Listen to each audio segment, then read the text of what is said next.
'Cause baby, like, ooh, it's all another flower lay. The sun goes around the state. Can't wait for the long day. 'Cause baby, like, ooh, it's all another flower lay.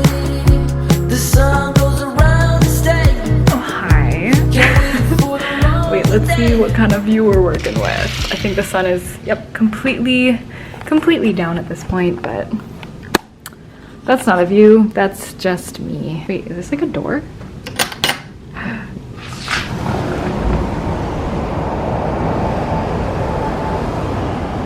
I have my own little patio. Okay, that's actually really nice. I will definitely be reading out there later. Okay, so that's something. It definitely feels like how I remember Florida feeling. I know I've only been away for 2 months, but I really hoped I'd forget. So I haven't done any updates at all in this video. It's probably just been like 2 really short clips, but I'm currently reading The Ministry of Time. The whole goal of this video is to read new releases. This comes out tomorrow. It's basically as new as it gets. I started this one yesterday and I think I made it about like 50 pages in, and now I'm 200 pages in. I'm loving it. I always bring books to read on planes and then I typically don't read them the whole time, mostly because I get sick, but I'm getting better at it. I'm trying to be better at it. I basically just like sit there and then like when turbulence happens, I just like close my eyes and I'm holding my book there waiting for the turbulence to be over. But usually at a certain point I'll like give up and just be like, okay, I'm gonna watch something that I've downloaded on my phone. But instead I just read. But anyways, I'm loving this. What is it about? I need food. I have not had real food at all today. Oh God, is that true? Yeah. That's not good. I had leftover baklava this morning at home, which was supposed to just tide me over till I got to the airport. But then when I got to the airport, I had like no time to get anything. Well, I probably could have gotten something more substantial than what I did get, which was Rolos, and I'm literally shaking, and Doritos. Those are the things that I spent my money on. And my team already got together and ate dinner because I got in later than everybody else. I think I will be going with room service. 'Cause baby, like, ooh, it's all another flower lay. The sun goes around the state. Can't wait. Okay, let's talk about it. The Ministry of Time. So this book is about time travel. It's about, so this woman who you don't know the name of, she's an unnamed narrator.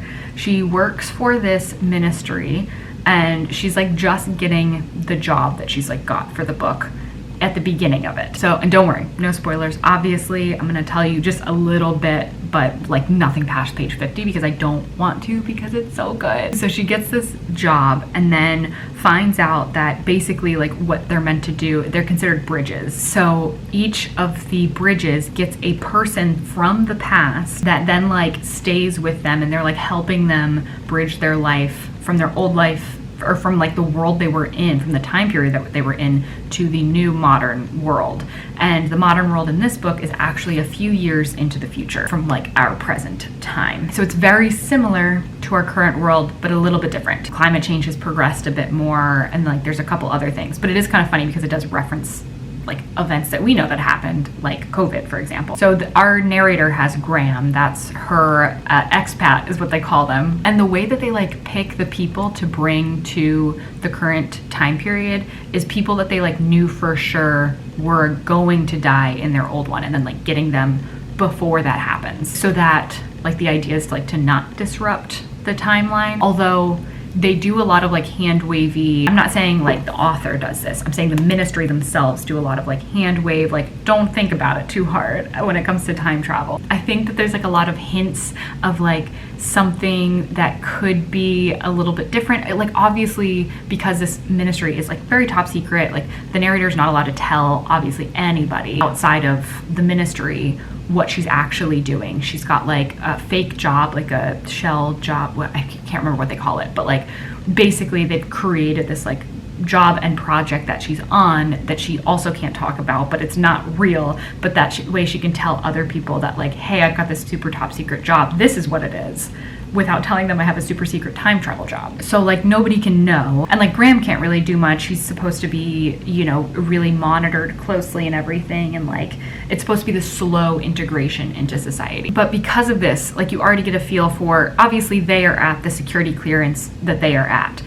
But presumably there are other security clearances where they know more than what this small group of like bridges and expats know. So like you get these little like hints of that in the story and you're like, ooh, I wonder what that means. And it's really good and I really like it. I've also been like tabbing and highlighting, and there's quotes that I really want to share with you, but alas, I cannot, because this is an ARC copy. I always say ARC copy, which is redundant. This is an ARC, so I can't share direct quotes out of it, but just know there are some good ones. The writing is so good. Also, it's funny, which I didn't really expect, but I appreciate, because it is a ridiculous topic, like the idea of time travel and everything, and I feel like it brings the correct amount of like levity to this while also bringing much more serious subject matters to it. Like it doesn't shy over the fact that they are bringing people out of the past that likely don't have the same views and opinions on like people of today as people of today do. Like they're not exactly going to be the most progressive people, and there's going to be a lot of things that they don't understand, and like how is that reconciled? And I think that there's a lot of like nuance to that conversation, but it just like lightly happens and it's not skipped over and it's not ignored. And it's uncomfortable. Like having the conversations for them is uncomfortable.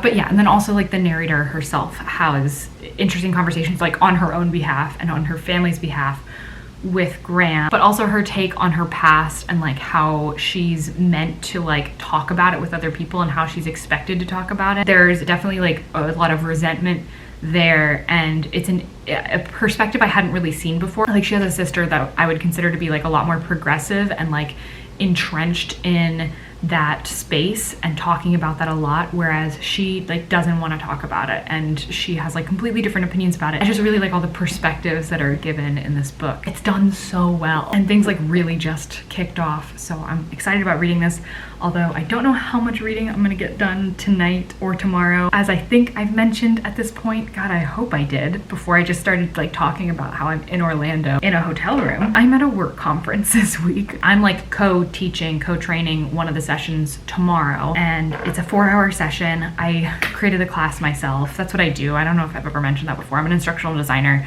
so I like create classes. So me and a trainer, an actual trainer, I don't train. I used to be a trainer.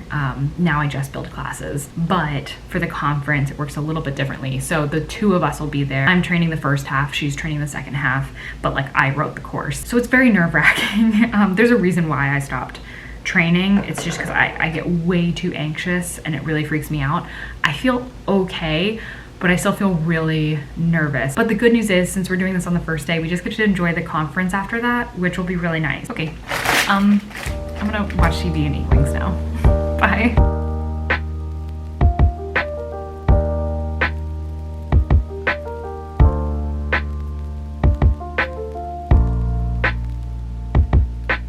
I love this book. And I really just want to sit here and enjoy it, but I'm so stressed about tomorrow. I wonder how early I can swing getting back to my hotel room tomorrow after the session's over to maybe finish this book. Because I feel like it's all I'm gonna be able to think about once I am done thinking about teaching. But I'll be fine. I'll be fine. I always am. Good night. I finished my class.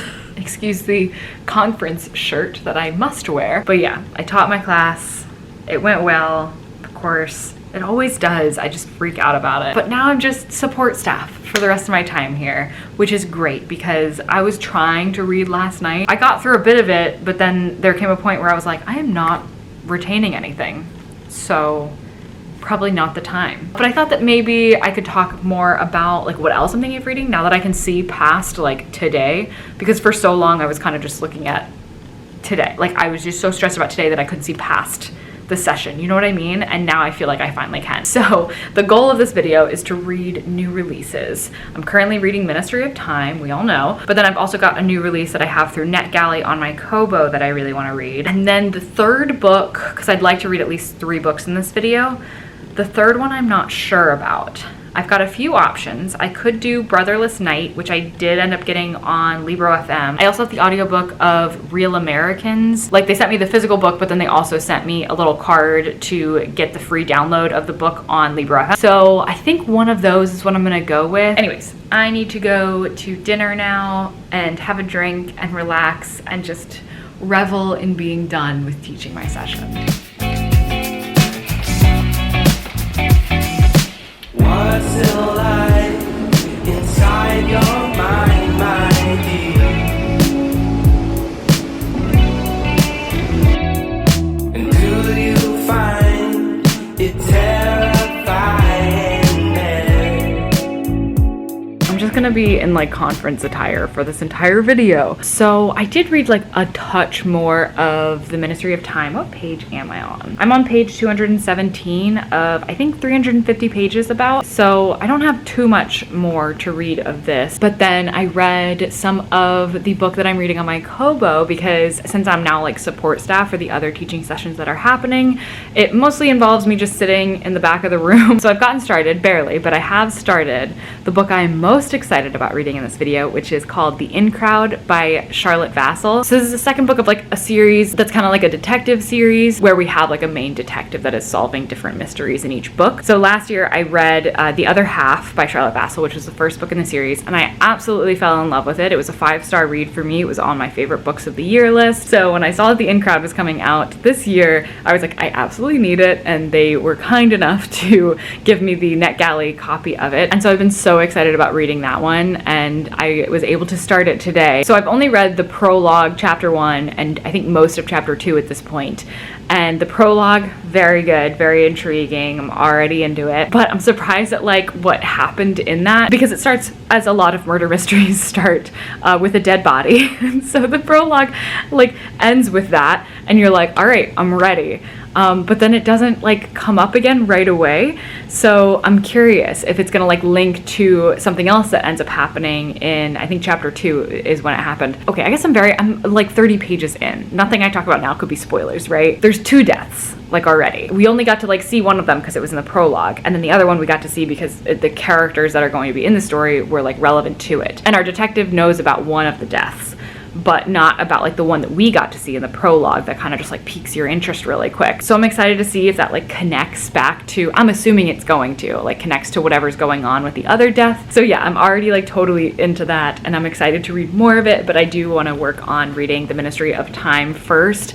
I just wanted to start that one because I had my Kobo with me and I had that book on my Kobo. So like, of course I was gonna read it. Whereas this one, the only way I can read it right now is this physical copy. Anyways, so this day of the conference is almost over. We just have like a welcome reception that's later, which feels weird because like tomorrow's the last day of the conference, but really like the 2 main days of the conference are today and tomorrow. So we're gonna be doing that in like an hour and a half. I think we have until then. I think I'm just going to chill here and try to read some of this and not fall asleep. I'm very tired. I really want a nap, but I'm gonna try and instead just read. Sabes que debería estar contigo. There's the welcome reception for Que tonight. te haya gustado. No me importa si lo haces o no. Sabes que you do, you just forgot it all. Sabes que yo haciéndome preguntar mis pensamientos. Sabes que yo pienso mucho y no quiero. Sabes que I don't know you don't know me. Sabes que I must just like the mystery. Sabes que no has visto lo mejor de mí. Sabes que yo tampoco, you see. So firstly, I forgot to bring the correct charger and spare battery for my camera. I just brought the wrong one. So I can no longer film on like the actual camera that I brought for this. So now I'm filming on my phone. So sorry about that. But like, this book is getting so good. And it's 11:20. The last day of the conference is tomorrow. And it's gonna be a long day, but like, I can't stop. And I don't want to go to bed. And I just hit like the most lovely quote. Like I like this quote so much and I want to tell you so badly, but I can't because this is an arc. You can't quote from an arc just in case they change it. But also the quote, there's something about it that like makes me feel like something bad's gonna happen, or like I think this book is gonna make me cry, is what I'm saying. I'm pretty sure this book is gonna make me cry and I'm scared.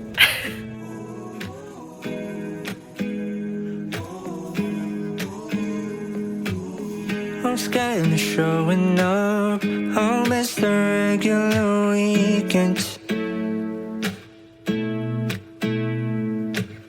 Don't tell me way too much. I never know if you mean it.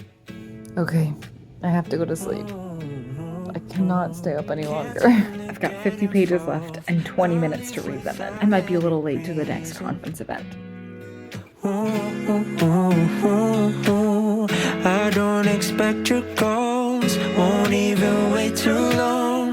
But I can try to speak, 'cause everything is better with you and me. It won't be temporary, I'm sure that I'll be there. But who knows that the moment before this ends, I'll know that there's always tomorrow again.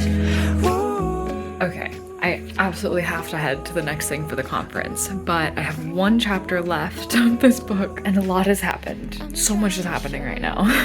But we have a cocktail hour and like the official last night party, which is happening in Diagon Alley. So I have to go. Those the highs I know. I want no one else beside. It's 1:30 and I'm incredibly tired.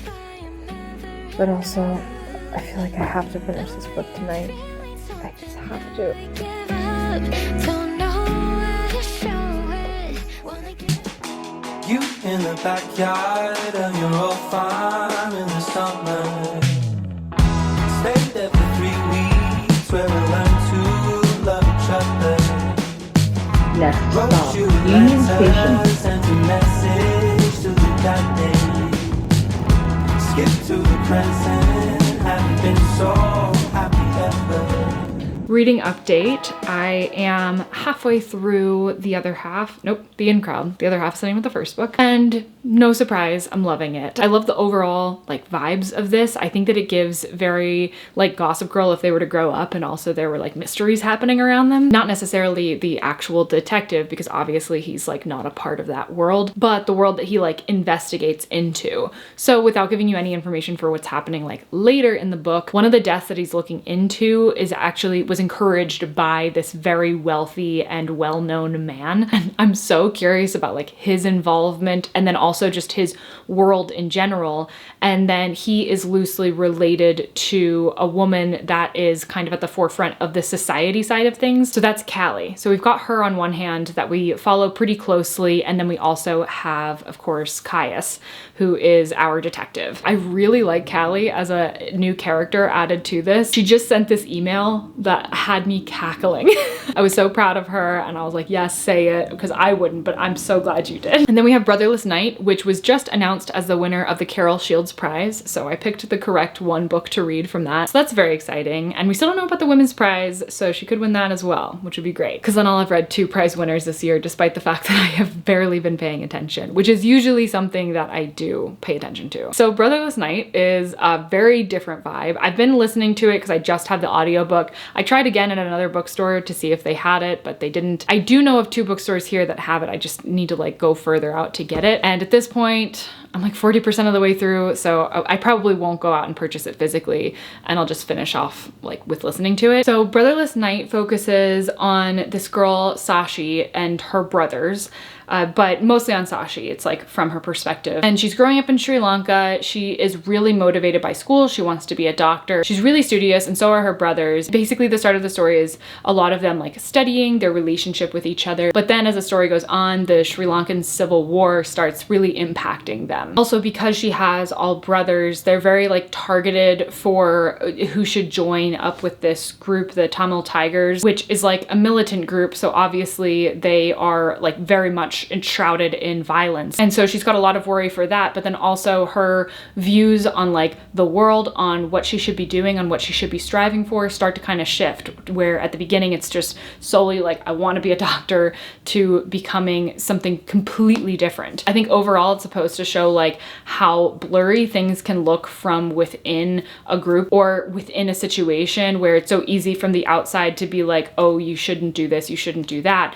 But we're like saying that from the comfort of our own homes, whereas people in the story are seeing like absolute atrocities because nobody's hands are clean in this situation, and they're needing to decide what to do. And a lot of times, you know, you don't want to just like sit back and do nothing. You want to do something and have some control over your own future. But then there's like, what can you do? What are your options? And like, are those actually good options? And I think that the blurriness of it all becomes really clear through this book when you see this family being like targeted for absolutely no reason. But you're seeing all this, and I think that it does a good job of showing like how you can end up in a certain situation. So yeah, that's the reading update. I have very different emotions about each of these books. Like, I have so much fun reading The In Crowd, and then I've already cried like twice reading Brotherless Night. So it's a mixture. Anyways, I'll probably see you when I've finished one or both of these books. Sitting in your room, working on my first record. Skip to the present, and I still haven't released it. But it's okay, 'cause the new songs are way better. That's what it feels like. Haven't been so happy ever. Well, today I sat down and finished both of the books that I had left for this video, so I wanted to talk about that and wrap this thing up. I technically finished The In Crowd first, but I just finished Brotherless Night, and it is still just like rattling around in my head, and I think I need to talk about it in order to talk about literally anything else. So we're gonna start there. I don't know how well of a job I did at explaining like what the premise or the synopsis is of this book, but essentially it starts off with the narrator Sashi telling you that, and she does speak directly to you, she breaks the fourth wall many times, which for this book definitely makes you feel like exposed, but in a good, I mean, in a necessary way, I guess. But anyways, she tells you right away that many people would consider her to have been a terrorist, and that technically she was, but also there's like a lot more nuance to it than that, and a lot about how like average civilians can become, just because of the situation that they're in, can get pulled into something that they maybe would never have otherwise thought that they would do. For example, when a government is against you and there's no way to be on their side, like what do? Do you just sit there waiting for them to come after you, or do you join up the movement that's against them, even though by most standards that would be not a good organization to join? Basically, there's a lot of gray area. So this takes place in Sri Lanka during the civil war that happened there between, I think, 83 and 2009. This was between the majority, which was the Sinhalese, and the Tamils, which was a smaller group of people that did not have like control of the government, and oftentimes were not elevated to a certain status because of language reasons, because of colonialism, because of a bunch of things. So the Tamils formed the Tamil Tigers, which was a militant group that was trying to gain independence for a new Tamil country. I'll be honest, this was something I knew basically nothing about before starting this video. The most I would say that I knew was that Sri Lanka had some sort of disruption going on. I wouldn't even say that I knew that there was a civil war there. So this is one of those books that like as soon as you read it, I just like wanted to learn more about the history, which I did. I ended up listening to a little bit on NPR, which was an interview that they did with the author of this book. But yeah, we follow Sashi through this, and Sashi's family as well. So she has 4 brothers and then her 2 parents. And at the start of the book, like you see their relationships with each other, their unique relationships. You see Sashi going to school as well as her brothers brother's going to school. You see her friendship with her neighbor, and then throughout the book, you're seeing the impacts of that family. And I think it's especially something to take a step back and to be like, wow, like this is where we started and this is where we are now. Like this is what happened to this family during this time period. And I think that that alone like just shows the absolute pain and torment that something like this does to a person or to a group of people or to a family or to a country. There was something specifically that Ganeshanathan said during the NPR like recording that I listened to, and she had said that she wanted to focus this on a family because whenever she would hear stories about families that had gone through this, you always heard like, well, this is what happened to me, like this is where we were at the start of the war, this is where we were at the end of the war. So I think that that makes a lot of sense to have used that as a way to tell this story. It also just like connects you so much with the people. Like you feel like you really understand the family going into things. And then by the end of it, like some of them just feel like strangers. And even Sashi, who you've been following the whole time, seems like a completely different person by the end of it. Overall, I had a really hard time reading this book just because it was like emotionally very draining. I don't know how many times I teared up, but I know I like cried at least twice, and I teared up a lot. And I just had to like put it down a lot. I couldn't be just consistently reading it. I found it really hard to do so. And actually I was just listening to it, and even that, it was just, it was a difficult read, but like purely from an emotional level. There are great quotes, there's great imagery, there's so many wonderful things being said. There's this theme running throughout it about the importance of telling stories, and that's always one of my favorite themes to see, especially when it's related to something in real life and like something that's catastrophic. So yeah, as far as rating it, it's one of those books that feels weird to rate because of just like how heavy it is. And on one level, I do want to give it a 5-star, but I really think that it's a 4.75 for me. I think that the only thing that didn't get it there was just because I struggled so much that I don't think that I'll be able to look back on this book without thinking about like just the heaviness and the weight rather than the story almost. And I don't think that that's a fault of the book, of the author, of anything. It's just kind of my own personal, is that a 5-star for me or is it not? And that's kind of where I landed. That being said, I reserve the right to change this later. I might bump it up to a 5-star. I'm gonna sit with this and see how it feels. I just finished it, so like, I don't know. Okay, so now that we've talked about that one, let's talk about The In Crowd. So again, this is the second book in like a detective series. I really, really loved the first one. I think that this second one, I didn't love it like quite as much, but I still really enjoyed myself like all the way through. I really like the characters of this one, but I did still prefer the characters of the last one. However, I think that we might be getting at least a few of those characters back, like going forward into the story. I think there's a possibility at least. So that could be pretty cool. But as far as our detective and then the other two people on his team, I still love all three of them and I want them to be in all of the books going forward. As far as the mystery for this one, I think that it was a good one. I did have a little bit of trouble following some of the characters' names. I like that we were kind of following two different mysteries throughout. That made it a lot of fun, and especially because I feel like then it showcased more of like the detective work of being like, okay, you can you follow up on these leads for this case and I'm gonna follow up on these leads for this case.